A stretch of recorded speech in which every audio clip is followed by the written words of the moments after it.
In today's video, I'm going to teach you how to reply in Zoho Mail. By the end, you'll feel confident opening a message, crafting a clear response, and sending it off without missing a thing. First, open your preferred web browser and head to mail.zoho.com. If you're already signed in, you'll land in your mailbox right away. If you see the sign-in page, just log in as you normally would and make sure you're in the correct account. Once you're in, take a second to get oriented. You'll see your folders on the left, your message list in the middle, and the reading pane or full message view on the right. Next, click Inbox to make sure you're viewing your incoming messages. This is where most new emails arrive. If you have multiple folders or filters, focusing on the inbox keeps things simple.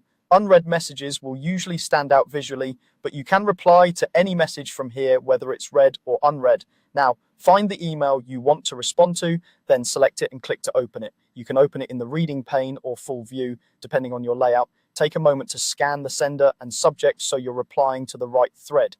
If the message is part of a longer conversation, scroll through the previous exchanges to understand the context before you start typing your reply. When you're ready, click the reply icon at the top right of the message. This is the standard reply option, which sends your response only to the original sender. If you see options like reply all or forward, be sure you choose reply unless you intentionally want to include everyone on the thread. Choosing the correct option helps you avoid oversharing or missing key recipients. A compose window will open with the subject and recipient already filled in. Type your message in a clear, friendly tone. Start with a short greeting, acknowledge the original request or question, and provide your answer or update as directly as possible. Keep paragraphs brief for readability and use line breaks to separate points.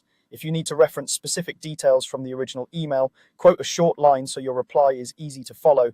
Check that your signature looks right and verify the from address if you manage more than one mailbox. If you need to include a file, attach it now so you don't forget. Finally, give everything a quick proofread, confirm the recipient is correct, and click send. A moment later, you'll see a confirmation that your message was sent and your reply will be saved in Sent for your records. That's all there is to it. Simple, accurate, and efficient.